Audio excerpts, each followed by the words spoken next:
ஏன் இதை சொல்கிறேன் என்று சொன்னால், ஒரு தியாகம் செய்து தேசிய தலைவராக எல்லோராலும் போற்றப்படுகிற, எல்லோராலும் நேசிக்கப்படுகிற ஒரு தலைவருடைய விழாவிலே கலந்து கொண்டு நீக்கப்பட்டவரோடும் பேசியது உண்மை. நீங்களும் இந்த இயக்கத்திலே வலிமை சேர்ப்பதற்கு நீங்களும் ஒத்துழைப்பு தர வேண்டும் என்று அவரிடத்திலே நாங்கள் பேசியிருக்கிறேன். நான் அதை மறுக்கவில்லை. ஆனால் இன்றைய நிலையிலே அவர் சொல்வது திராவிட முன்னேற்ற கழகத்திற்கு நான் உறுதுணையாக இருப்பதாக ஒரு கருத்துக்களை வெளிப்படுத்தி இருக்கிறார். பி டீம் சொல்லியிருக்கார். அவர் கருத்து சொல்லுவோர் பி டீம் யார் என்பதை நாடு அறியும். இன்றைக்கு கொடநாடு வழக்கு என்பது நாம் ஏன் இன்று வரையிலும் குரல் கொடுக்கவில்லை? நான் சாதாரண பொறுப்பாளர். இந்த இயக்கத்தை வளர்த்தவர், நாம் தெய்வமாக நேசிக்கப்பட்டவர்.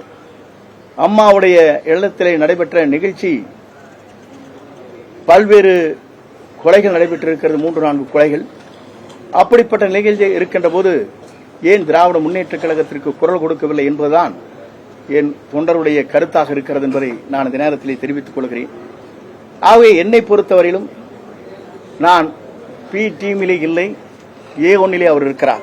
அதுதான் உண்மை. இன்று வரையிலும் அவர் மீது திராவிட முன்னேற்ற கழகம் என்ன செய்து கொண்டிருக்கிறது என்பது சட்டமன்றத்தில் உங்களுக்கு தெரியும்.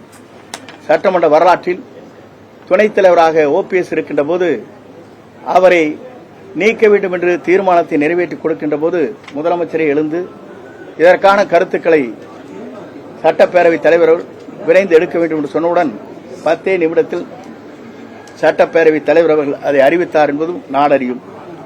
ஆனால் அதற்கு முன்னாலே எத்தனையோ கடிதங்கள் கொடுக்கின்ற போது அந்த கடிதத்திற்கு முதலமைச்சர் ஒப்புதல் இல்லாமல் அந்த கருத்துக்கள் வெளிப்படுத்த முடியவில்லை என்பது அன்றைக்கு சட்டமன்ற பதிவேட்டில் இன்றைக்கும் இடம்பெற்றிருக்கிறது என்பதை மறந்துவிடக்கூடாது. அவன் A1 அவர் இருக்கிறார். பி டீமாக நாங்கள் இல்லை, A1 அவர் செயல்பட்டுக் கொண்டிருக்கிறார் என்பதை நான் பதிவு செய்ய விரும்புகிறேன். அதே நேரத்தில் என்னை இயக்கத்திலிருந்து இன்று நீக்கப்பட்டிருக்கிறார் என்று சொன்னால் உண்மையிலேயே மன வேதனை அடைகிறேன், வருத்தப்படுகிறேன், கண்ணீர் சிந்துகிறேன். இந்த இயக்கத்திற்காக 53 ஆண்டுகள் நான் இந்த இயக்கத்திற்காக என்னை அர்ப்பணித்தவன்.